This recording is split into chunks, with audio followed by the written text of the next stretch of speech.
Welcome into episode 50 of the Level Flight podcast. I can't believe we made it. Episode 50. We got the full crew. We got Brian and Elliot. Fellas, how are we doing? We should have had like the poppers and the party whistles and everything. But then again, I would have been kicked out of my apartment having not been here in for any more than a couple weeks. So you win some, you lose some. Yeah. You just moved in. Now it's time to move out. See ya. Yeah. Get evicted. No, this is great. Want to thank everybody for listening. Oh, of course. Yeah. It wouldn't happen without all of y'all. So we thank you, and we'll keep. Hopefully, we get to a different milestone number. Hopefully, this isn't done at 50. Yeah, let's peaked downhill now. Let's double it. Let's double it. Double it and give it to someone else. Those videos are great. No, but Elliot's right. I mean, this wouldn't be possible without people listening to us and giving us the opportunity to talk about the Jets. So thank you. And we wanted to kind of reminisce on the past 50 episodes and talk. And I'll start by saying, like, I have most notably my mom. Shout out my mom. But she basically always talks about how bad we sounded on episode 1, like how unsure of ourselves and how unconfident we sounded, and how far we've come since then and how much better the podcast is now. But we started, and that was all that mattered, right? As we started, it was episode 1, and we've come a long way. 50 episodes. I mean, here we are. It's been a blast, but I wanted to talk about episode 1 specifically because that was quite something, Brian. I don't know which episode it was, and I was joking about it in the pre-show before we started recording. Yeah. As frustrating as it was, I don't recall having as much fun as I did than when we were recording and your internet was in a bad place, and you kept getting dropped in the middle of a conversation. Yeah. Like Elliot just did. Oh my goodness. The timing on that. Oh my goodness. I thought he was just smiling because he got a kick out of the... Elliot was frozen for like a minute for people who are on podcast and not watching on YouTube. And I thought he was just smiling because it's, episode 50 and he's just having a blast. No. Gone. See ya. Oh boy, we've already got a packed episode. We do not have the ability to account for internet issues. Hey, you just said how much you low-key enjoyed it when my internet was like awful. No, I don't remember what episode that was, but that was a lot of fun. That was, I think, pre-trade deadline or something, but it was just you and me. Yeah, because we had like 4 topics, and I would have like 8 minutes of bandwidth before my internet would go, and it was always a race to finish the topic before I left. Another one, I think it was definitely early on. Oh, he's back. He's back. Brian just talked about how one of his favorite moments was me always lagging out of the one episode we did, and then you yeah, it's I don't know what it is today, but I'm having some internet issues, so hopefully it can stop so that we can. It's just all of the things for episode 50 are going to come out. So all the mistakes, all the slander, right. all the internet issues. Now. Well, no, it's not even that. It's just everything that's happened in the last 50 episodes is all just going to happen in one episode, or I guess 49 previous. But there, yeah. Brian talked about the internet issues. There was also one episode we were in studio. Also, that was a time itself. Was when we were in video. Studio.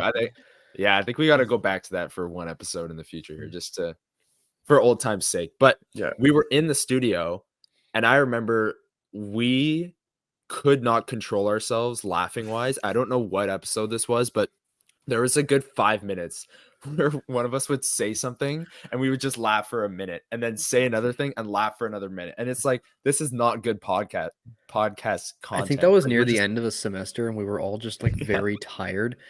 But I also remember how there was like a solid 5 episode stretch where somehow Elliot would weasel in some sort of Winnipeg high school basketball reference. We're like talking about the Leafs and Canadians. And he goes, you know what this reminds me of?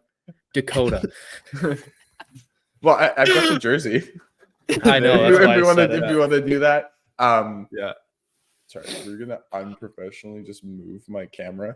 See, we're already off the rails and we're 5 minutes in. This is what happens when you have internet issues. We're not cutting this out. There's no way. We can't. No, It's we're episode keeping 50. this in. Everything stays in. No, we've had some really good moments. We've had some really good laughs. The one that people keep bugging me about is the Logan Stanley thing, but Yeah. that I will never live that down. Logan, before you leave town, if you still want to have that race, we can. I know I'm going to lose, but Yeah, the Logan Stanley thing, it doesn't even have to be explained what it No. was. We just know. It's just Oh, just is boy. what it is. Mhm. Yeah, we've had a blast doing this. It's been so much fun, and all three of us are back. You know, the summer was dicey. We were pretty busy. The first couple weeks of school, Brian was moving into his fancy new apartment. Fancy. Ooh. Very fancy, very fancy. From what I see on the backdrop there, looks very fancy. It looks like I'm literally like in the clouds with how Yeah. bright it is outside, Yeah. but it's also You're in a not sunny, it's high-rise cloudy. there? Yeah. If you can count the 6th floor as a high rise. Yeah. Brian's really in like Vancouver in like some massive I've never high-rise been in downtown. Winnipeg. Yeah, never. No, but it's been an absolute blast, and I can't wait to keep going. Elliot is frozen again, so I'm just gonna stop talking before he just bolts out of here.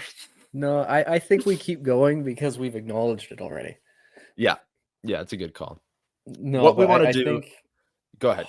Before I no, preview the I think what we've accomplished in the first 50 is beyond what we could have possibly imagined. And we thought this was just going to be a fun little thing we did on the side. And if it worked, it worked. If it didn't, it wasn't going to be the biggest thing if we dropped it. Right. But we're 50 episodes in, essentially growing every time we release an episode. And I'm thinking maybe for episode 100, we'll go through and we'll find clips and we'll have a clip show. Yeah, clip of show. the first 100 episodes, like a best of. A montage. Yeah, that's a great call. That is a great call.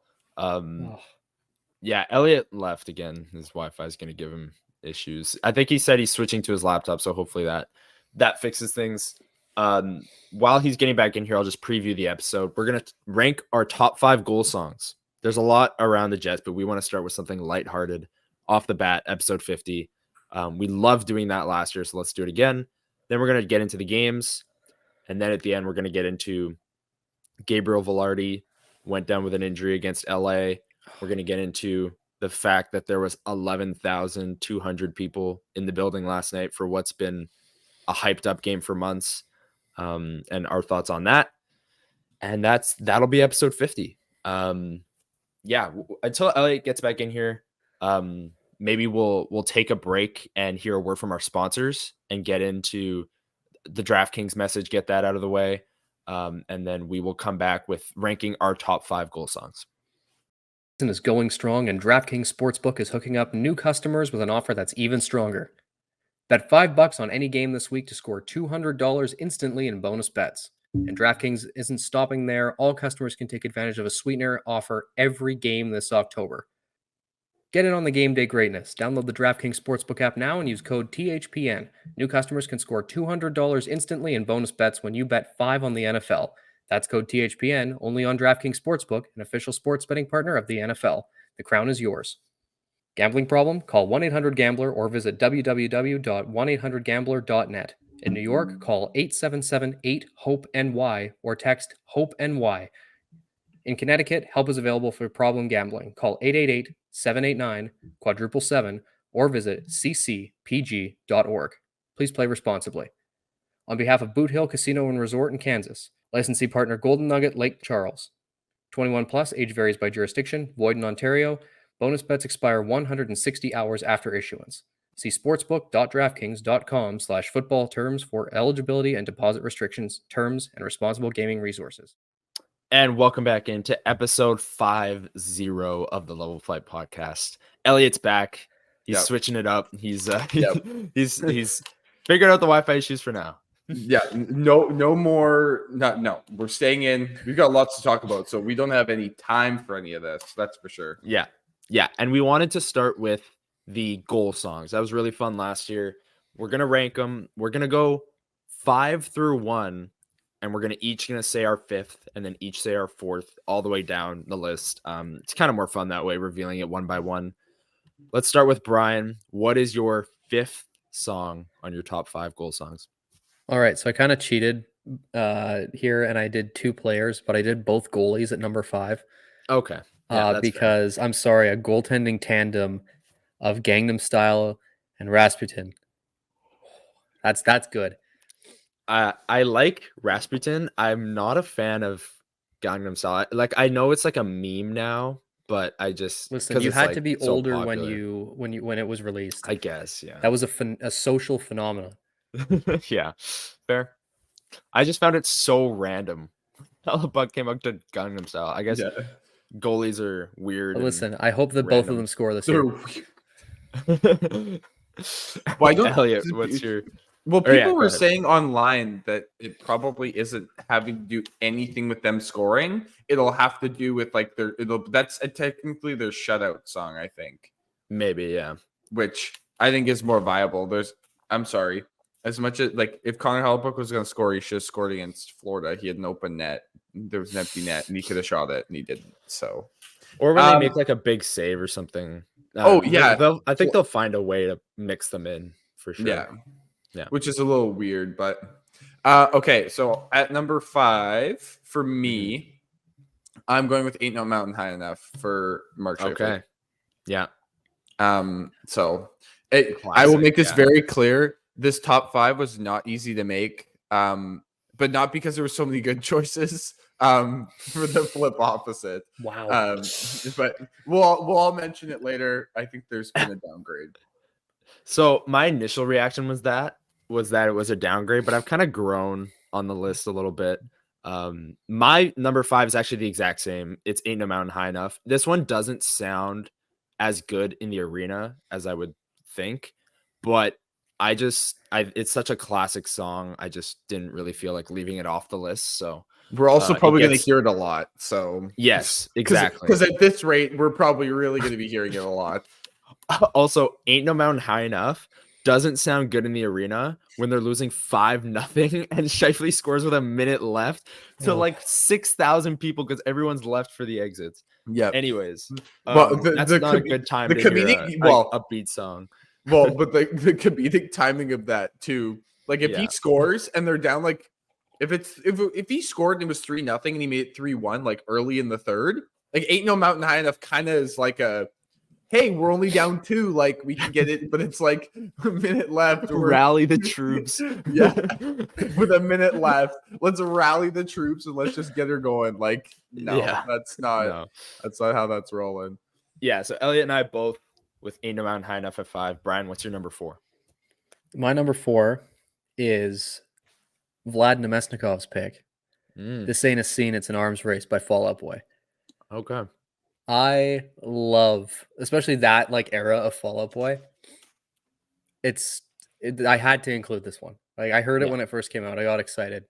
But no, like it's a situation where I think it's a good combo of just like a fairly well-known song, but also one that's it's got that level of octane to it where it would really sort of work well in a situation where it's hyping people up, I think too. Yeah, that's a good call. Elliot, what's your number 4? I'm gonna go with Nate Schmidt's "Party Rock Anthem." Party Rock Anthem makes the list. Wow. That almost made my list. Well, but I think it's also because it fits the player. Yes, like I can see Nate Schmidt scoring a big goal and it getting like at home late and him pumping like that, like on his way back to the bench. But like I said, this was not an easy list to curate. So the picks are slim here. There's a lot no, I'm not even gonna get into it right now. We're doing the list. So that was my number 4. My number 4. I'm not sure if I had this. I think I had this at 3 last year. I might have had it at 4. I know it was on my list. And it's one of the only returning ones. It's "Magic in the Air," Josh Morrissey. I just think that really got the crowd going last year, especially since the Morrissey magic kind of came out of nowhere, and he was unbelievable last year. And I'm sure we'll hear it a fair amount of times at home this year. But I really liked it last year. I think it's one of only 2 returning, or might be the only returning. I believe it is the only returning. DeMello, I think. DeMello, this is how we do it last year as well. Right. Yeah. Okay. So those 2 pretty good returning ones to keep from last year, and I really like the Josh Morrissey one personally. So that comes in at number 4 for me. Brian, what's your number 3? So I chose my number 3 because I don't know why, it just didn't feel like I was expecting this song out of this player, and I went with Adam Lowry's choice of Lil Boo Thing by Paul Russell. Yeah. And there's something funny about Adam Lowry scoring and hearing that, which personally, love the vibe of the song. So I feel like it does also satisfy the requirement of having that little bit of, something to, play to the crowd. But I just thought that it just didn't seem, at least in my mind, to fit the player. And I thought that was great. And I think it's just guys going out there and knowing what, it's a popular song. So put the C on his chest, let him score some goals, bring on the Paul Russell. There you go. Simple as that. Elliot, what's your number 3? My number 3 is Josh Morrissey's Magic in the Air. There you go. Nice. So we're not going to make it any more difficult than it has to be. Yeah. It's a classic now at this point in year 2 because not a lot of other things returned. Speaking of returning songs, though, my number 3, This Is How We Do It, Dylan DeMello. I just think this is kind of funny in a way because Dylan DeMello obviously not a huge point producer, goal scorer. He scored the goal, and we heard it against Florida, and it sounded great in the arena. But there's something funny about like a shutdown defensive defenseman scoring a goal and saying like, "This is how we do it." Like he's like showing people how to score goals. Like he knows, like he's a 50 goal scorer. This is how we do it. No, I just find that pretty ironic, pretty funny. But the song is great too. It fits the player. DeMello seems like a quiet yet like hilarious player. So I think it fits, and it comes in at number 3 for me. I have a feeling one of you is going to have it in the top 2. But Brian, we'll go to your number 2. My number 2, it takes me back to the first few years of the return of the Jets. And it's Kyle Connor bringing back Hell Yeah by Rev Theory, which in my honest opinion was pulled as the goal song way too early. And then they hadn't had like a solid one for a while. I feel like that one just... There's something about like it would be like the actual lyrics of the song, and then as they're lining up to face off, hearing the guitar solo from it, just unrivaled. And I thought that him going back to that was a great sort of fan service play, but it's also I love the song, so I think it does a good job of satisfying all fronts there. And Kyle Connor, Rev Theory, hell yeah, number 2. Love it. Elliot, what's your number 2? So Connor, you were right. There is somebody in the top 2. You probably were pointing it at me. But yeah, This Is How We Do It, Dylan DeMello. I like the song. I just think it's good just a good goal scoring song. I feel like it could be a good intro song for a bunch, I feel like they've used it before for something else too. I know it's at least in the rotation at the arena anyways. Yeah. So yeah, probably. But yeah. I just think it's good for it being Dylan DeMello, not 100% sure, but yeah. I love it. Either way, it's good. I love it. My number 2 is the exact same as Brian's. It's Hell Yeah. I was very disappointed when they switched that for, what was it? Celebrate was the next goal song that came in. We're gonna celebrate. Well, no, there was a couple in the middle there, and I actually thought they did a good job of choosing Shout by the Isley Brothers. And I think that what they messed up is they didn't allow people to lean into it more and do like a call and response sort of thing. And then they went to Celebrate, which I've never really been a huge fan of. No. It was a mistake. Yeah. This is a classic. Like you said, the guitar just gets the people going, you know. Is it provocative? It's provocative. Yeah. Is that what we're saying? Yeah, no, it's great. It's a great choice. We're gonna hear it a ton, which is nice because it's Kyle Connor and he's gonna score a ton of goals. But yeah, that had to be on my list. Never mind in the top two. It challenged for my number one, but my number one we'll get into. Now Brian is kind of I think there's a clear cut number one. Brian thinks there's a clear cut number one. And he's kind of before the show, he said he's worried that we have different number ones, but we'll see. We'll see. Brian, what is your top goal song for the 2023-24? So I was raised listening to this artist, and I think it's perfect that the artist from the artist from the state represents a player from the same state. I'm going "Let's Go Crazy" by Prince for Dylan Sandberg. I love Prince. I think that song as an entity as itself, it is such a symbol of sort of Minnesota sports culture, and having a guy from Minnesota have this as his song, it really fits for me. But also having "Let's Go Crazy" as a goal song when fans are undoubtedly cheering already, it gets you going. But no, I grew up a massive Prince fan. My mom introduced me to him, and I thought that him having that was my clear cut number one. I knew it immediately. For the record, it's not mine, but we'll go to Elliot first. Elliot, number one. So I just want to say honorable mention real quick to Brendan Dillon and Elton John. That I thought about making the list just because I believe that was an original song. Well, I know they used to play it at the arena for the longest time. So him kind of throwing it back to that, I think is pretty cool, especially with them doing a bunch more retro stuff this year. But yeah, I think it's Kyle Connor. Hell yeah. I to be honest, like I said, I didn't really have a clear cut number one. Like all of these, my top five are kind of probably closer than your guys' top five. To me, there's nothing that like stands out from the rest, but hell yeah, it's pretty good. Yeah, I agree with that. Obviously, Brian and I both had it at number two. It's classic. It's a throwback. It's great. My number one, neither of you even had on your list. We have not mentioned this yet, which is unbelievable. But I do like both your guys' picks for number one. Brian, the whole Minnesota Prince connection for Sandberg. Again, we talk about it fitting the player. It doesn't fit the player more than that. And then obviously Kyle Connor. Hell yeah, that works. But my number one, Alex Iafallo with Nothing But a Good Time. I can't believe this is not on your guys' list. This is just a great song, first of all, and it fires you up. It's a good pump up song.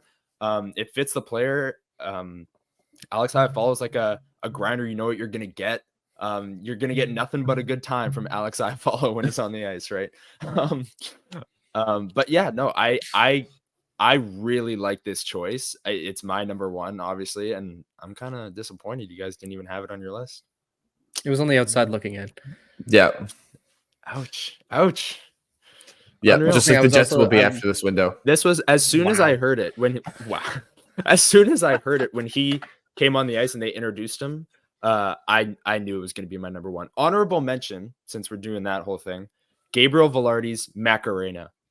I just feel like if it's weird, but it's awesome because if people start doing the whole Macarena dance where doing the whole thing, that could get people going, get people standing up doing a dance. No, but I love it, and we'll see how bad his injury is, but we hope to hear it a lot inside Canada Life Center. But let's talk about goal songs and just go. Oh yeah, I gotta remember that. But he's hurt. Injured. Yeah, he's hurt. To me, I thought about Macarena, but I was like, I don't know if I really like it in that specific setting. We'll see how he hasn't scored yet, so we won't know how that's gonna be. But yeah, I guess Brendan Dillon's my only honorable mention. Brian, do you have honorable mention? So he actually has yet to see the ice this year, really. But my honorable mention is Declan Chisholm's It's Mm. Tricky. Yeah. And I love that song. I think that one I would, if we could, I'd like to hear it at least once this year. Yeah. Maybe. Well, I don't maybe, think you never scored know. 20. You don't break AHL records and not at least get a couple games in. But I don't know if we're good. Wow, you know what? I shouldn't be. I should be Maybe talking do. about that. We know what this organization is capable of. So we Oh, really goodness. shouldn't. Here we go. Here we go. Here It we devolves go. so quickly. Yeah. All it takes is one word. Next but- thing you know, you're going to be challenging Logan Stanley to a race. Oh, ugh. whoops. Sorry, I already that like Challenging Kevin episode Cheveldayoff 8. to a fist fight in the street. Yeah, it was like episode like 4. And you were like, you know what? I think I'm a better skater. Like, what? Well, someone I can't. I think it may have been me. I think one of us made the comparison to Logan Stanley falling over to rolling a tree down a hill. Yeah. Oh my That was like goodness. God. first 3-4 episodes, and I have no idea how we continued to be allowed to make this after that. I don't Yeah. know. Yeah, I Well, don't know because either. we run our own podcast. No one tells us what to do. Yeah, it's not like we rely on Yeah. listens or anything. Yeah. Yeah. But it just means that what we say people like. They're either laughing and find it funny Yeah, that or brought in a they- whole new audience, I guess. I'm sorry, To listen. Logan If we could somehow bring Logan Stanley on and have Elliot erase him, Have Elliot face I him. don't know if there's much else we can do. Yeah, I don't know. Look him in the eye and say it to his face. Yeah, I guess so. That's Look probably him the in only the thing eye. you can do. Look him in the eye. Oh my god. Yeah. Yeah, I don't Okay. know. Yeah, hey, you know, we're off the rails a little bit here. We've lots to talk about. We need to so- rein we this have- in because we have too Yeah. much to talk about. Yeah. Let's get into the games. We're not going to talk about Calgary because we're recording this on Wednesday, October 18th. That was a week ago today. The Jets lost 5-3. They outplayed them. You've heard the stories or read them from a week ago. But on to Florida and LA. The first 2 games of this homestand. Tonight, when you're hearing this, they'll be playing Vegas, who is undefeated, defending Stanley Cup champs. Really tough matchup. And I'm going to throw a note in at the beginning of the episode on Gabe Vilardi's status because we should hear today the Jets practice at noon at the Iceplex or Hockey for All Center. So that we'll talk about later. We'll talk more about that later. But for now, the Florida and the LA games, the Jets beat Florida 6-4. They lose to LA 5-1. Let's start with Florida. What were your guys' initial takeaways, Brian? I'll throw it to you first. What did you like from the Jets' first win of the year and them putting up six goals? That was the definition of an energy win. You saw it kind of from all over the place, but especially the new one of the 2 new signings with Scheifele, and he has put his full self into being Mark Scheifele, and that involved getting a Gordie Howe hat trick and fighting Matt Tkachuk, who, let's be clear, you shouldn't punch people when they're down, Matt. Yeah. But no, I Come thought on, it was you're a great. gonna try to tell Matthew Tkachuk what to do. Listen, I'm a when Brady that fan. man I'm not a would- Matthew fan. Both There of was a them Bra- run Brady's around like they better run the chant. league. So There was a Brady's better Brady chant. I'll let you can know. rein it in a little bit more than Matthew can, but no, I mean the Senators fan in me likes Brady Tkachuk better, but that's beside the point. The game got a little bit closer than I would have liked at the end, Right. where it was very clear that there was a guard letdown when things were winding down a little bit, and it got a little bit uncomfortable. Luckily, the empty netter put it away, but I'm sorry, we've seen it before where I think it was a game against Carolina either last year or the year before where they scored 2 or 3 empty netters to tie it. And then Jets ended up winning in overtime. I think that was a Josh Morrissey breakaway. But they seem to not be able to handle that extra attacker very well. Yeah, that made me sweat a little bit. I was watching it at work, and the people who were there were freaking out because also there was that post within the last minute or so Mhm. that would have tied it up. And I'm sorry, when we've got a bar full of people watching that the puck that you think might go in, it gets real loud. So, and then everyone was panicking. So, Yeah. yeah, it was a good game though. Like I really enjoyed it, and that was a real continuation of how they were playing against Calgary because they outplayed Calgary like crazy, and the top line had been phenomenal. So yeah, no, I liked it a lot. Yeah, and before we get to Elliot's thoughts, the Carolina game, sorry, that you mentioned, Bonus was actually asked about that in the post game, and he was talking about how the Carolina game was just they were just throwing pucks to the net, and pucks were bouncing in, and they couldn't really control how those were going in. It was just hitting bodies and going in. This Florida game, you could not say the same. Like the Florida players were earning their goals, and Matthew Tkachuk got a breakaway and hit the post to tie it, and could have sent this game to overtime. Right? That was I don't know the decision to put out Connor, Scheifele, Vilardi, I think it was, with Morrissey, Pionk.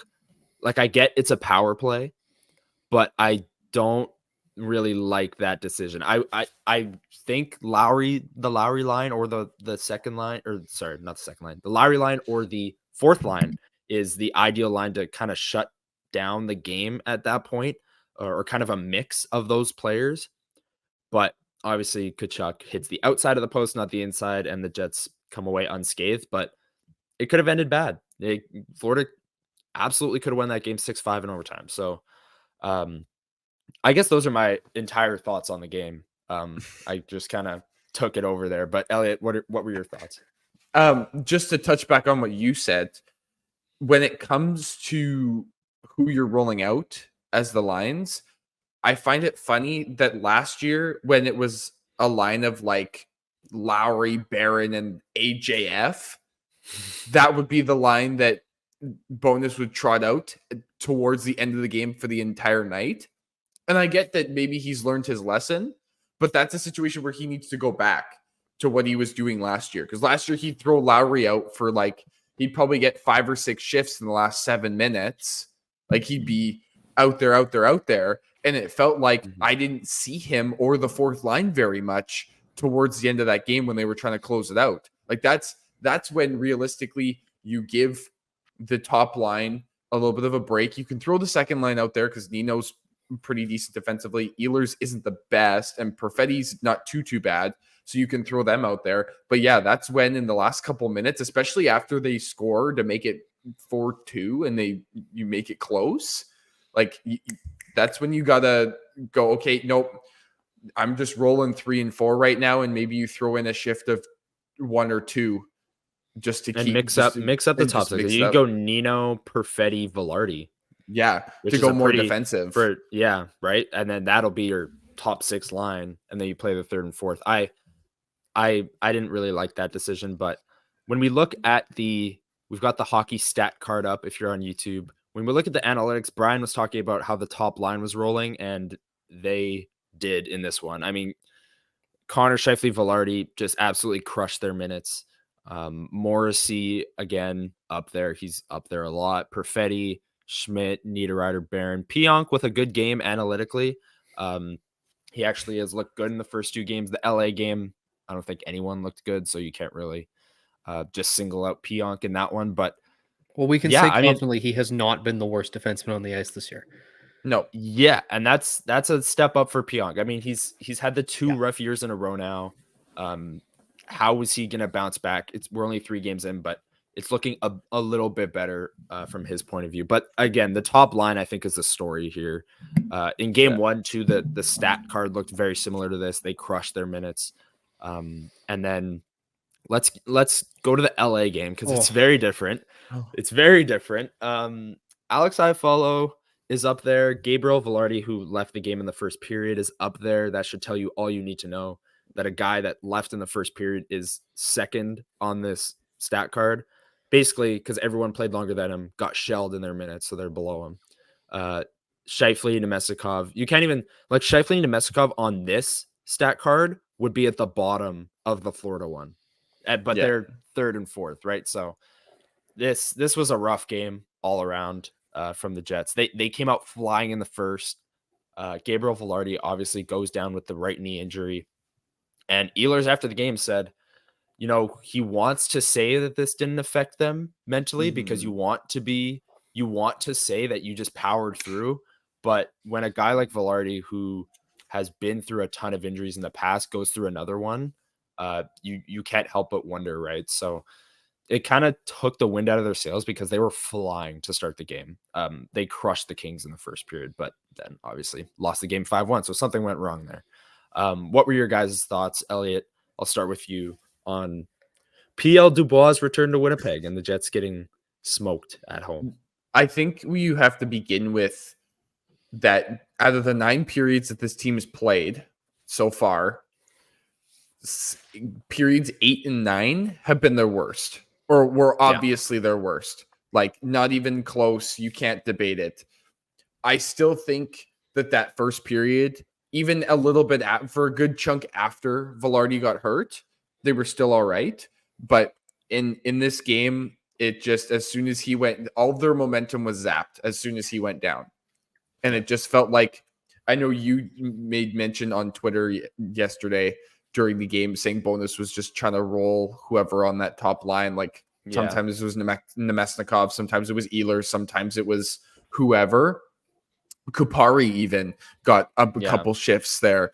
I think that just him rolling all these lines and then trying to deal with losing somebody on the power play and this and that, like it's tough. And I completely get where Ehlers is coming from, where you want to just say, like, no, we powered through, like, we at least made the close game. But like, as soon as he went down and the LA had a chance to regroup and kind of figure out and kind of readjust themselves, the game was over after the first intermission. Like, it wasn't even close. Like, after that, if you guys don't already know, follow us on Twitter.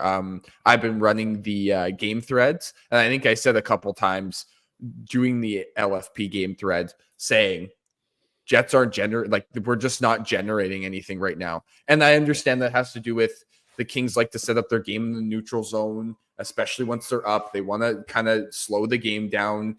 These more trap it up sort of games fit their style of play. And so as soon as they went up and the Jets are already, it's like when you're playing football and like 11-a-side soccer, if you want to call it soccer, I call it football. When you're playing football and someone on your team gets a red card and you're down a man and the other team scores, most teams stop pressing. Like, they'll either start pressing more to try to just get you to turn over, and then they start time wasting. That's kind of what the Kings were doing here. They went up 2-0, and then after that, it was trap it up, just end the game here, middle of the, like, as soon as they scored their second goal, they just kind of tried to end the game from there. Just to quickly touch on Dubois, of course, he had to score. Couldn't have done it any other way. He had to score. I will say I liked all the tweets on Twitter, people calling him a coward for not doing a I can't hear you celebration or something more comical. But I still think that, I thought, actually, you know what? To be quite honest, and I hate this isn't the LA Kings podcast, I actually thought he had a good game yesterday. He actually looked like he was alert and playing, but we know why that is. He had one of his on games, right? Yeah. Well, and I thought the media was quite funny too, when it comes to some of the questions they were asking him. Like, one of the reporters for Bally Sports that does the Kings asked him a question. I must have been in between the second and third period. Something along the effect of, like, you can want to be here, but you can also be, like, looking for opportunity. Like, it was something along those lines of, like, we know you like Winnipeg, but, like, you should be allowed to, like, look for other places to play if you don't want to play here, or something like that. And even Pierre-Luc Dubois, like, smiled and, like, looked really confused. Like, why are we not talking about the game? This is, like, off-season talk. But yeah, he was all flustered. It was quite funny. But I just thought the Jets could have played 20 times better. But it also doesn't help when your top right winger goes down 5 minutes into the game. Yeah, that Now, we to be fair, we have been talking about how this is the deepest team they've had since 2017. So Vilardi going down early shouldn't completely derail the game. Obviously, there's a human element, but I mean, from a deployment standpoint, from a analytical standpoint, it shouldn't be. Gabriel Vilardi separates them from being dominating LA to getting dominated by LA. I don't think he has a big impact on this team, and if he misses a long period of time, that'll be shown. But I don't know if it's that big.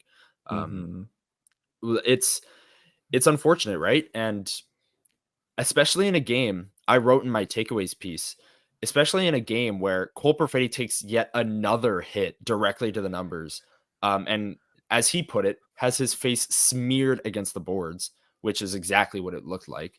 But Cole Perfetti, again, 2 feet away from the boards. He's just dumping the puck in. That's what he said. He thought he had established his numbers. He thought he did a good job of protecting himself. He's not really a threat to score. And the guy just hits him right in the numbers, and there's not really much he can do. His neck bends sideways. Could have been a really scary play. He popped right up and he was fine. And then 2 minutes later, of course, because it was uncalled, and the Jets ended up on the kill because Sandberg jumped in. Then the game gets out of hand. Mark Scheifele's spinning people around and taking him down in the scrum. Cole Perfetti's trying to defend himself. Yeah, Perfetti started a fight. Yeah, because he was like, screw it. I mean, if I have to defend myself, I have to defend myself. And then the game got out of hand in a way, but that hit. What were your guys' thoughts? I mean, that's the fact it went uncalled or the Jets ended up on the kill was kind of mind-boggling to me. But Brian, what were your initial reactions when you saw that Perfetti get hit yet again? Yeah, I'm not going to get too far into it because it's easy for us to just start rambling about the officiating because it wasn't consistent. But I think the bigger issue here is that it's just another situation where he's buried into the boards, and it's a player safety thing. And there was also a argument that was made that really it should be up to Perfetti to protect himself in those situations by not being in those positions. But no, the onus is never on the guy who gets hit because he's just doing his own thing. The onus is on the guy who decides, I'm going to bury this guy in the numbers face first into the boards.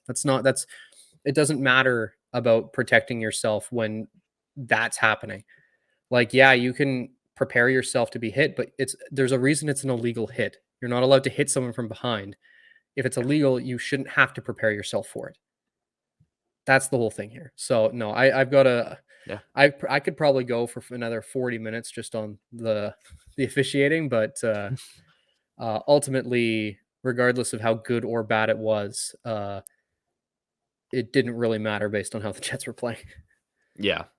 The only thing I'm gonna say, Brian, you were forgetting something when you were speaking about the refs. You should have said the officiating.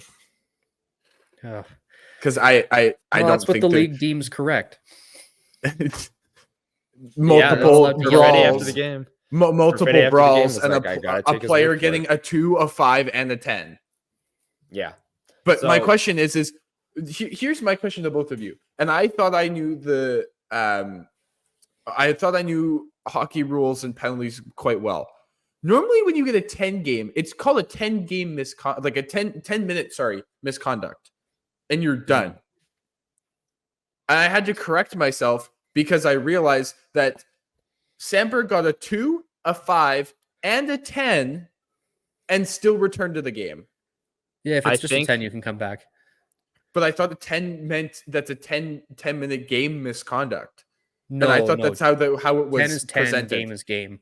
Okay. I thought it was presented as a 10-minute game misconduct, and then I saw Sandberg out there late in the third because I hadn't even noticed that he was out there again. And I'm like, why is he out there? I thought it was a game. But if that's the case, then I think that we don't need to get into the officiating. Like, we could literally do episode 51 right after this and talk about the officiating and do a full episode. If you want to go see my thoughts on the officiating, you can again go to the Twitter account because I made a couple jabs at that. But yeah, and the officiating, like Perfetti after the game, it's kind of like shrugged it off. It is what it is. If the ref saw it as a clean play, What else are you gonna do? You're gonna have to take his word for it and just move on, right? But yeah, like you said, Brian, it's never really on the guy that's receiving the hit directly to the numbers a foot away from the boards. I will say Perfetti takes a lot of those hits. It seems like he's always the one receiving them. And he said he always thinks about finding ways to protect himself. And he thought in that moment he had established his numbers and he was in a good spot, but it didn't end up that way and he gets crunched. And if like playing the imagination game, if he did get hurt from that play, that's 2 top 6 players out. With Vilardi and him, with a team that we've talked about, health is probably the biggest component to them being a playoff team in the West, because Perfetti hasn't been healthy. Ehlers wasn't healthy last year. Vilardi was his first healthy season last year. He played 60 games. He didn't even play the full 82, right? So health is huge. We'll get an update on Vilardi. That situation kind of is what it is. But in terms of Perfetti and that second line, which hasn't produced yet in 3 games, they've got to get going. They've got to stay healthy. They've got to get some run. My only thing about Perfetti is the Jets have already had to put him back to his natural position because of risk of injury. I said this. I messaged the guys last night. I said it's out of necessity too, though, right? Like it's out of necessity, but like it's also out of he's supposed to be safer down the middle. Like like I said, I texted the guys last night and I said I don't want to see a situation where Perfetti either pulls an Andrew Luck and decides that he has to retire early because he can't take any more hits because the league can't figure out how to stop illegal hits from happening, or he has to retire because he's been hurt too many times, or he gets a career-ending injury. Like we don't need to get to that point. Like that, we've already moved. The Jets have already moved the position out of necessity, but also to protect him. It doesn't need to go any further than that. And for some reason, the NHL, the officiating, and I guess the players too can't figure out how to keep everybody safe, because I don't know why guys want to hit. Like, I get if it's an accident, and I get if the player comes out and says, that was my bad, I thought he had established blah, blah, blah, it was an accident. But when someone runs at somebody like that, and it's clearly an intent to get a dirty hit in when you have the opportunity, I don't get why guys want to do that, because they should know that either A, somebody else is coming after them, or B, then they're the next target to get hurt. Right? Yeah. And then it becomes a targeting game, and then that's when it really gets out of hand, which we've seen it happen before. Guys do that all the time. They circle games on their calendar, especially guys like the Ryan Reeves, the bigger guys. When they know somebody got hurt on somebody, they circle the next time they play them, and they look for them. And then it becomes an issue. So we'll have to see, but yeah, it needs to Perfetti moving positions out of necessity, and for injury risk, it should stop there. Yeah, that hit has to be called in the game. Yeah, plain and simple. Whether it's Perfetti or anyone else. And I think there should be a high like there should be a high penalty. Like, it shouldn't just be a 2-minute minor for that. Like, it should be a 10. I think there's a more debate. Severe. I think there's a debate to be had for 2 or 5 there. I think it's boarding 2 minutes. My issue is also this. The thing is, there's 2 arguments here. One, either the officials police the game by calling the penalties that need to be called, or the players police the game by taking things into their own hands. Right. Neither happened on that play, because Sandberg took things into his own hands because of the dirty hit, and he was the only one who came out with the penalty there. Yeah. Like there's like you get to a point where it's like, okay, what do you want? Do you want the players to police themselves, or do you want the officials to take control of things? Because neither are happening here. Yeah. It was ridiculous, and they did absolutely let the game get out of hand, and it did in the late second period into the third. Before we get into the attendance, because we do want to talk about that, what do you think if Vilardi misses 1 game, or however many games he misses, say for Thursday against Vegas? My thoughts on the lines is you move Iafallo up to play with Connor and Scheifele. That kind of replaces Vilardi the best, I'd think, with kind of a defensively responsible winger. And then in Iafallo's spot, you move Nemestikov up and go Nemestikov, Larry Appleton. Do you guys see it the same way in terms of if Vilardi misses time, where does the shuffling happen? I think it's pretty clear cut. That's what you do. But Brian, what are your thoughts? See, I think that makes sense. I just find it interesting that there wasn't a move to do that last night. Like I know there was some shuffling around, but at the end of it all, Yeah. you had Nemesnikov move up, and that was kind of what stuck. Yeah.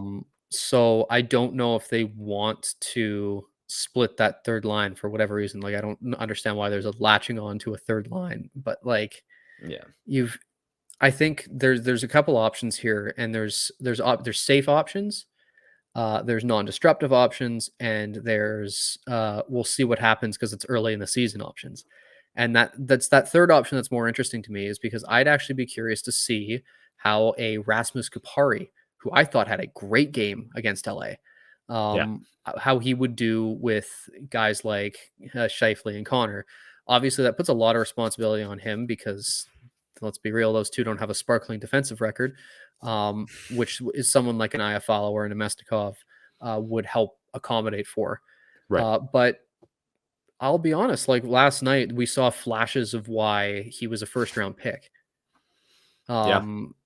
So if you can somehow find something out of that, at least if it's in like for a couple games just to see if it works, it's early enough in the year that if you find out that he can hang with this top line, then suddenly you've got better options.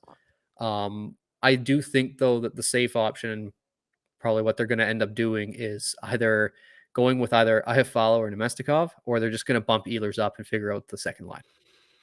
Yeah, bumping Ehlers up, I don't know. I guess you can give that line all the offensive zone starts and just let them cook offensively. But yeah, that's kind of like we're just trying to outscore the other team's option. And for a team that's given up 5, 4, and 5 in their 3 games, it might get. They're already trying to do that. Yeah, they're already trying to outscore the other teams. I wouldn't be shocked if Brossoit gets the start tonight against Vegas. When you're listening to this tonight, obviously it's not tonight, but. Yeah, Elliot, game. The revenge game. Elliot, how would you shake up the lines if Vilardi misses any amount of time? So I'm in agreement with Brian when it comes to short term. I actually think that putting Kupari looked all right on, and we've already mentioned that he played on that first line a couple times. I thought that he actually looked not too bad on that first line. But I do think that the Jets probably make the safer decision and go with an Iafallo or a Nemestikov. Now, I'm going to play devil's advocate here. And in case it's not just one game, Connor, you and I had talked to Murad Atesh of The Athletic, and we asked him what would happen if a player, and obviously in the bottom 6 gets hurt. That's where they just throw in David Gustafson, whatever, you call up a Parker Ford. But we talked about if a player in the top 6 is out and for a significant period of time, what he thought the Jets would do, and he thought there'd be a call up. So yeah, I think there will be a call up if Vilardi's out. We're speculating. If he's out 2-3 months, there will be a call up no matter what. It's just a matter of whether it's Chaz Lucius and Brad Lambert, or one of those two, or it's a Parker Ford and they bump everyone up the lineup. Yeah, I can't see them doing that this early in the season. I just can't. But we'll figure that out today, how severe that injury really is and what the update really is. We're gonna take a quick break. Brian's got to get out of here. So if you want to say any closing remarks on episode 50, Brian, take it away. Because I'm missing it, let me just say this. The attendance discussion that you guys are going to have without me. This is the result of having several years of mediocrity and a boring game day experience, and prices going up. It's a combination of those 3 things that have driven things to the way they are. And I'm sure you guys will expand on it, but I've got many thoughts on the matter that I could probably ramble, but I have to run. So folks, enjoy the rest of the Jesus. Enjoy the rest of the episode. And I'll be back next week. Episode 51. Episode Can't 51. Let's do it. All right. See ya, Brian. And Elliot and I are going to continue with the attendance discussion when we come back. Welcome back into episode 50. Brian has left us. He had to bolt, but I've still got Elliot here, and we have an important discussion to have. The Jets last night, Pierre-Luc or PL Dubois returned to Canada Life Center. 11,226 people. The capacity at Canada Life Center is 15,321, I believe. Yeah. It's around 15, mid 15,000. It's increased. 15, it used to be like 14 or 13 or something like this. It used to be like 15 on the nose, I think. Yeah. And like 15 and like 2. Now it's 15,300 or whatever, right? Yeah.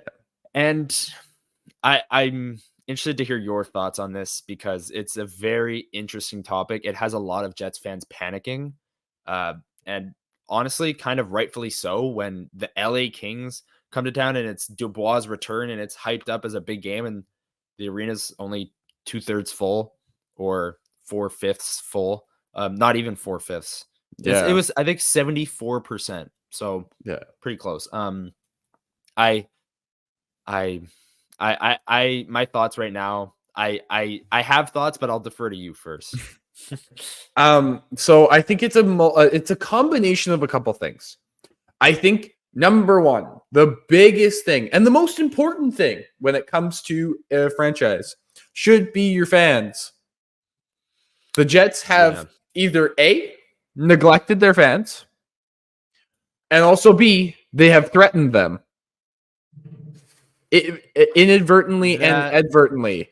So for people who don't know, because saying that, hold on, there's the Forever Winnipeg ad that they put out. I think it was last year. At the end of the season. Yeah, and in the ad, I think they showed the team moving to Atlanta, or like the shot of the Jets in their last game saying bye to the fans on the ice there, and they were saying like never again. Like we've got to show up for this team because never again do we want this to happen, right? And it's kind of like, okay, well, that's kind of a threat that you could just move the team again. But anyway, that's how fans took it for sure. Just to add context to what you're saying. Now, inadvertently is also throwing up a banner saying 5 days a week that you can fly to Atlanta in the arena. Thanks with a big, which is an international airport. I'm not sure how that was allowed to do. I know you're cringing over there. I don't get that at all. Just put up. You can fly to the States 5 times a week. Like you don't need to say Atlanta. Like no, you know what? We're not even going to go there. We're not even going to say that there's some sort of conspiracy that they saw that the building was empty, so they wanted that picture to go viral so that people would come. No, they're not that they're not that forward thinking. But I think it also, funny enough, I think it has to do with, like Brian mentioned, some of it has to do with ticket prices, but it's not even that. Like I almost bought tickets for Thursday's game to go with my girlfriend, and they would be $44 to sit in the upper bowl. But the difference is they're verified resale tickets. So it's people who have bought tickets and wanting to sell them back. But that's what, like, I will say that's one way to easily refill up the building is having these resale tickets go on sales and repurchase them. But then again, you go and find a game that hasn't had all their standard tickets sold and it's $60, $80. Like even like, and that's to say that was $44 for section 3. Oh, I can't remember, but it was like 312 or 3 something up in the upper bowl in the corner, like third last row. Resale tickets for Thursday's game, or I guess tonight's game, if you're listening to this when the day that we release it, it's still like $280 to sit in like section 108, middle of the section. And that's one ticket. And that's the resale ticket. That's not even the original price ticket. So it's easy to get in the building, but then as soon as those cheaper tickets sell, then nobody wants to buy even the resale tickets because they're still too expensive. Now, concessions are also an issue. So people don't want to pay for, like Connor and I were talking about it. Different event, but it's still Canada Life Center. It's still their same pricing. Connor, you said you had gone to the Daniel Caesar concert, and you bought an alcohol. We're not going to say what it was, but you bought an alcoholic drink, just one. You were overage, everything. Like, we're all safe over here. Yeah, this is not it's not a secret. Yeah. No. Yeah. You bought a drink, and it was quite expensive, but you also had the pop onto it, and you said it ended up being like $20 or $30 something. Yeah. And it's like, okay, I don't want to, like, and this is, I know we're in a different economy than we were back in like 2008 to 2010. My dad and I used to have season tickets to Moose games. Mm-hmm. And he used to buy me end of the first period, like before the game, we used to always buy hot dog or pizza or whatever. That used to be cheap. Right. That used to be like $1.50, $2, whatever. We'd get a pop. That was $1.50. He used to buy me in between either like at the first intermission or the second intermission, he'd buy me another pop and a popcorn from not even one of the main stands. It was always, we bought it, one, because it was cheaper. But two, like it was easier to get to the carts that were sitting outside. But like I used to be able to walk up with a $5 and buy a popcorn and a drink and still get change back. Now, if I hand the guy a $5, that's just for the popcorn. Like now I'm pulling out a 10 and I don't get change. Like I get zero to any change, like literally no change or minimal back. Yeah. Like that's why I go, like I've gone to concerts. I've gone to Jets games. I've gone to Moose games. Or even this summer when I was going to Sea Bears games when I wasn't credentialed. And for me to sit there and fork over money was difficult. Like there was at least one or two games where I went, and I believe there was a Jets game last year where I didn't buy anything because I had paid over $100 for tickets for myself and my girlfriend, and I didn't want to spend any more money because why do I want to fork over another $40? Because there's concerts where I've gone and I check my account and I check my balance and I check my history and I go, oh my God, I just spent $80 on like 4 drinks and some food. Like I could have gone to like, I hate to say this, but I could have gone to like the Keg or a restaurant and gotten like a steak dinner and a drink and also treated my girlfriend as well and paid like $90 and been like, wow, that was a really great meal and it was healthy for me. Like, isn't the whole point of, I know this is completely devolving away from the attendance numbers, but isn't the whole point of processed foods and pop and stuff like that and junk food is that it's cheaper to make so you can sell it cheaper so more people will buy it? Yeah. I mean, that's driving away from the completely different thing of what we're talking about, but that's my conception in my head. It's cheaper to make, so you're still making a profit. You don't need to like completely jump the profit margins to make a profit here. Like it doesn't need to happen. But I still think it has to do with, I think it's, again, the number one thing, and this is the last thing I will say, is it's the fans. It has to do with how they've treated their fans and for what they've done with this team and the message that they are sending. Yeah, I think it definitely has to do with that. I think the overarching, like there's a lot of reasons. Also the fact that the on ice product hasn't changed in 4 years, right? The Jets have been in the mushy middle. They bring back Hellebuyck and Scheifele. Okay, this is great for the organization, but it's the same team. Like they're really, it's the same core. It's Connor, Scheifele, Hellebuyck, Morrissey. They're going to be the 8th, 7th, 6th seed in the West. Maybe you'll see a few playoff games and that'll be that, right? So fans have maybe grown fatigue with the way that the Jets season always seems to end. But I think and then you also talked about the prices of things and parking. I parked at the first game against Florida in the library because, it's my first ever game that I'm covering. I parked in the good spots. I bought the press box meal.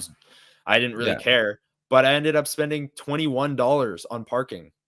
$21. That is, if you are saying that the tickets resale are $44, I spent half my ticket on parking alone. Yeah.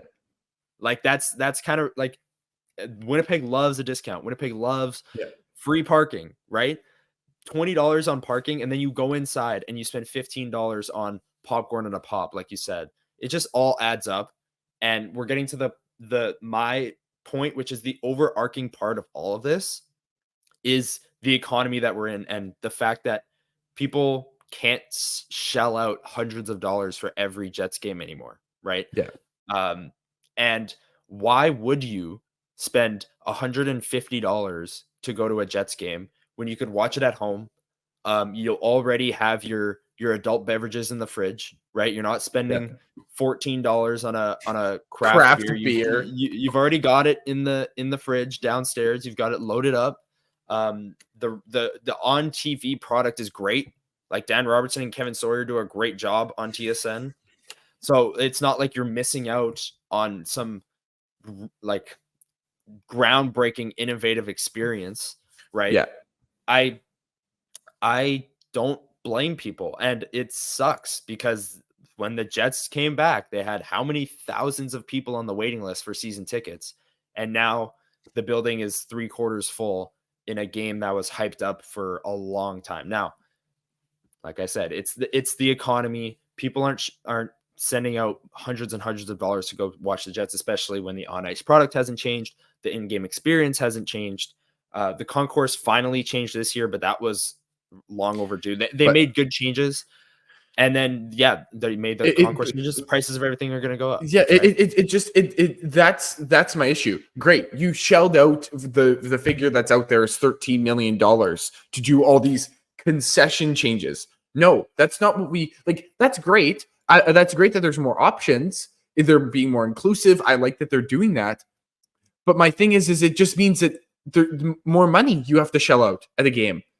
Like nowhere are the prices coming down. And I get that everyone and the Jets will say, oh, well, we need to make the money because we're losing here and there. And because of the economy, we need the prices up. Okay, great. But everybody else is. So if you don't start to either make a change yourself in terms of on-ice product or some sort of other incentive that you can get people to come to games, people aren't going to pay because they're going to go, well, you're still, as much as you're in trouble because you're not making as much money, you're still making money hand over fist.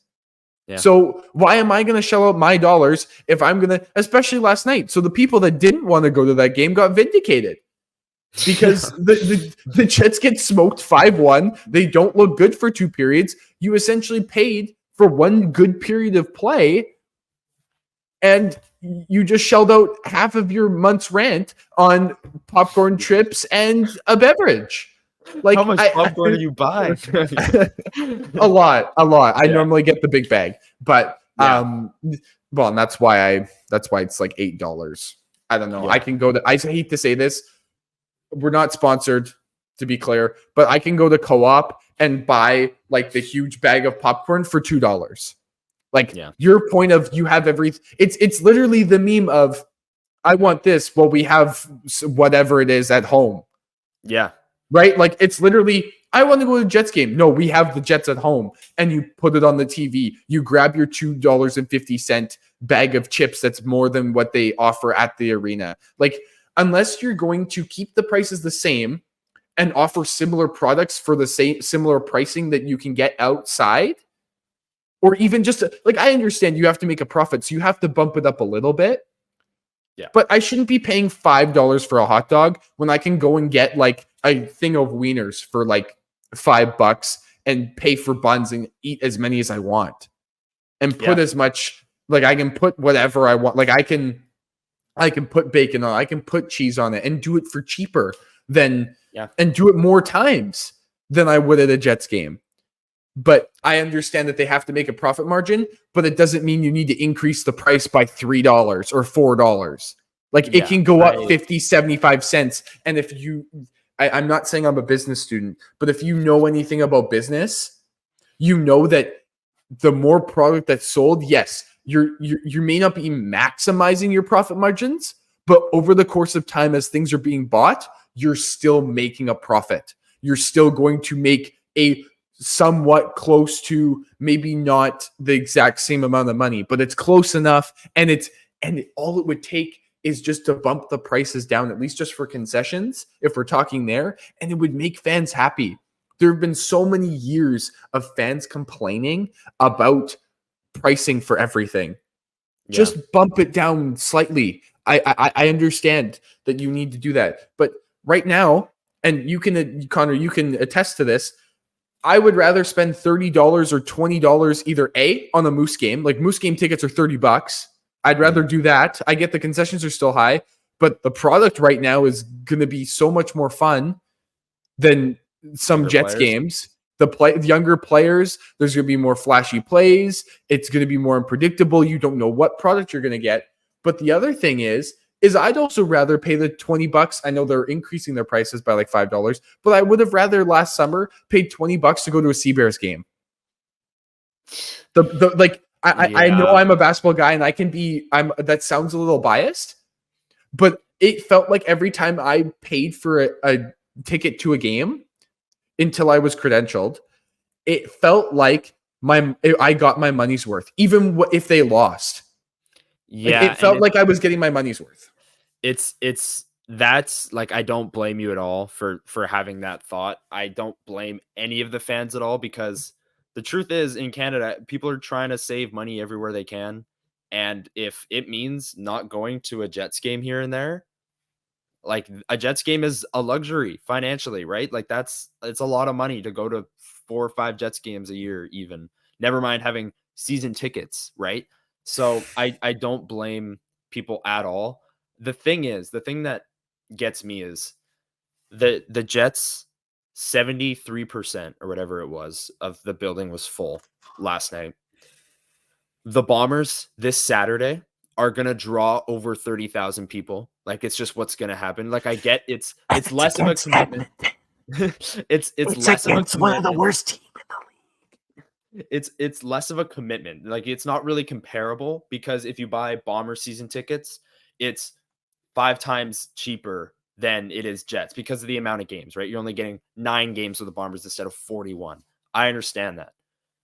The Seabears come out of nowhere. No one's ever heard of this league. I had to explain the target score to 90% of the people I know, because this league is like, nobody knows about it. Not a soul. Winnipeg comes in, they're selling out, opening more capacity, and getting 8,500 people a game sold out. Like, sold out lower bowl, because they had to keep increasing capacity, right? It's just, this team comes out of nowhere, has a ton of success. The Bombers are going to draw over 28,000 because the product is good and the team is game. committed to winning. And the in-game experience at the Bomber game, right? If you buy a ticket and you just hang out at the Rum Hut all game, so be it, right? Like, that's a way to take in the Bomber game. That's not really possible with the Jets. Like, there's a lot of factors at play, but I think the number one thing, and the only thing you can really discuss, is like you said, the pricing and the price of just Jets games in general. It just around, like, Canada, the economy, the world, inflation, like, it's crazy. And if people, like I said, you've got your food, like you said, if you can buy pizza for one slice of pizza at the Jets game for $7, or you can order a whole pizza for 14 at home, or 13 or 12, or maybe Domino's has a great deal.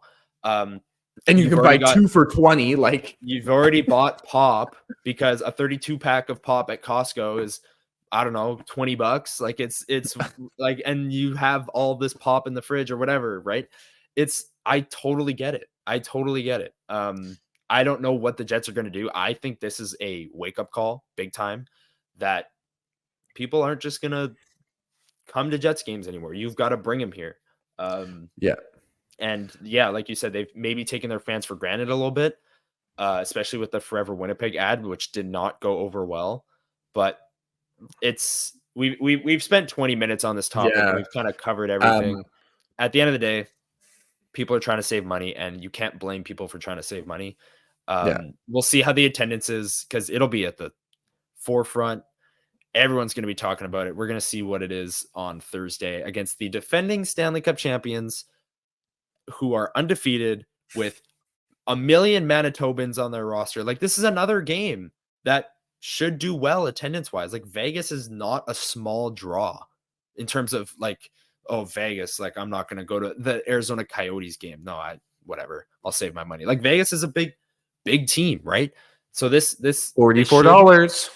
They should sell more tickets than LA. It should be closer to the home opener, which was 13,000 ish. But yeah, we will see, and we will talk about it next week because it is something to monitor for sure. Yeah. Spend 25 minutes on this topic. We said we were gonna do like 5-10 talking about it. But yeah, we both got pretty fired up about it. So I know it's a big issue. It is a big issue for Winnipeggers, for Jets fans. So it's definitely something to note. Yeah, let's get out of here. Episode 50. We wanted it to be a long one, you know, to kind of celebrate the 50th episode. So I think we got our wish. Like an hour and 20. We might be hour and a half. We might be. So if you're still hanging around, thanks for sticking with us. And we'll be back next week. Hopefully there's, you know, the storylines have kind of calmed down a bit, and we can just kind of update you guys on what's going on. But yeah, huge week coming up for the Jets. They get Vegas tonight when you're listening to this. They get Edmonton Saturday, and then they get St. Louis next Tuesday, which is a 7:45 p.m. puck drop Central Time. Now, you want to talk about something to watch for ticket sales? That is something to watch for ticket sales. 7:45 puck drop. And why is that? Was that just because the random game, or is it because that's the day that they're doing all those games? Yeah. Okay. I couldn't remember if that was the day. So every single team in the NHL is playing that night, and every game is staggered. So there's a game at 6, 6:15, 6:30, 6:45, instead of 5 games starting at 6, right? There's going to be NHL red zone type of ordeal. There's going to be all this cool stuff. That's going to be awesome. So it's going to be interesting to see what a 7:45 p.m. puck drop looks like at Canada Life Center. But yeah, that's the week coming up. Obviously, Vilardi, the biggest news. I'll include a note at the start of the episode because I'm going to be heading to Jets practice in about an hour here. But this will be yesterday when you're listening to this. So we'll see what the news is there. But unless you've got anything else, I think we're good to get out of here. I think we're good to get out of here. Other than, once again, thank you everybody. And if you don't, shameless plug, follow us on all social medias, our personals and the LFP account at Level Flight WPG.